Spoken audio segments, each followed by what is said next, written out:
Hujambo. Kwa wakati huu tunashukuru sana kwamba tunaweza kushiriki jinsi tutakavyosambaza Injili kupitia GLM na jinsi tutakavyojiandaa kama wanafunzi wa Bwana. Katika zama zetu tunayo tamaa halisi katika mioyoni mwetu kuamini kweli kwamba sisi ni watu waliookolewa kwa imani katika Yesu Kristo. Jinsi gani tunaweza kushiriki Injili? Jinsi gani tunaweza kuokoa roho nyingi kwa jina la Yesu Kristo? Lazima tumeishe mioyo yetu ikiwaka kwa upendo na msukumo wa Mungu. Leo kitu muhimu kwetu ni kupata watu wa amani ambao tayari wameandaliwa. Tunataka kila mtu aokolewe, lakini hatimaye kuna watu wa amani waliopangwa tayari kama tunavyoona. Sasa tunaona ni muhimu sana kupata mtu wa amani.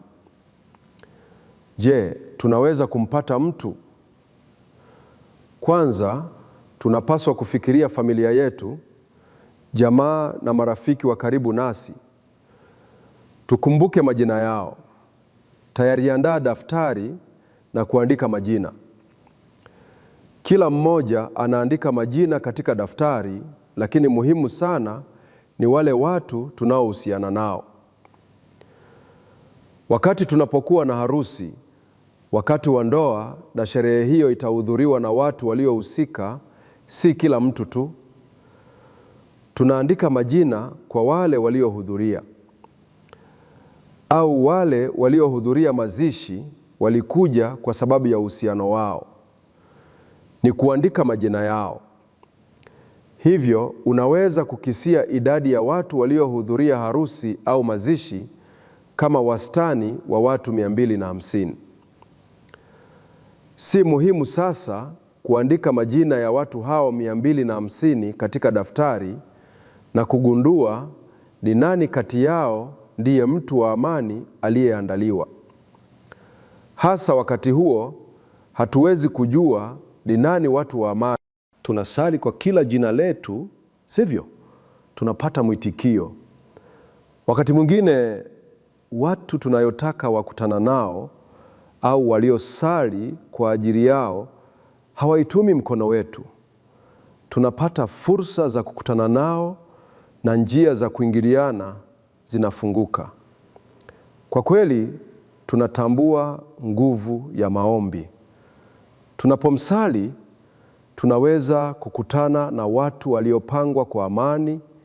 Kisha tunapotutana, hatua inayofuata inahitajika mara moja. Jinsi gani tunaweza kuhubiri Injili kwao? Nimeandaa baraka 12. Watu wengi wanataka kuzipokea baraka hizi. Natumai utapokea baraka unazoziona. Sasa tumeandaa baraka 12 kueneza habari njema ya baraka hizi. 1. Afya njema. 2. Baraka ya furaha na utulivu. 3. Baraka ya amani ya akili. 4. Baraka ya familia na mahusiano mema. 5. Baraka ya mali tele. 6. Baraka ya kazi nzuri au taaluma. 7. Baraka ya mahusiano mazuri na furaha. Namba 8. Baraka ya hekima. 9. Baraka ya matumaini ya baadaye. 10. Baraka ya kusamehe na kusamehewa. 11. Baraka ya uzima wa milele. 12. Baraka ya kuishi maisha yaliyojaa Roho Mtakatifu. Tunapotafakari baraka, tumesema vitu 12. Lakini hatuwezi kujua kila mtu anachotaka kweli. Hivyo hapa chagua tu 2 kati ya baraka hizo 12. Unaweza kusema hivi: baadhi ya watu wanataka zipate baraka zote hizi. Hata hivyo, tafadhali chagua 2 tu. Kuchagua 2 ina jinsi ya kukutana na Yesu Kristo. Wakati wa kuwasilisha Injili kupitia kila mstari wa maandishi, ni muhimu kukutana na Yesu Kristo mara moja.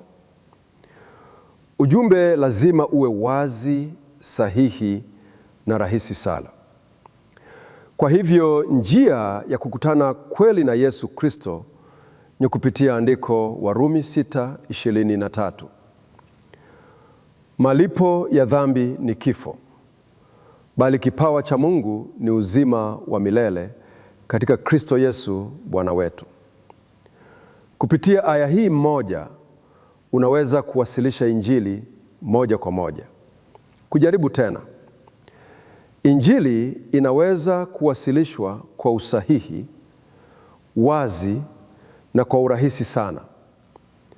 Na kile kinachojali kweli si tu kuamini katika Yesu baada ya kusikia Injili, lakini pia kuunda fursa za kushiriki Injili na wengine.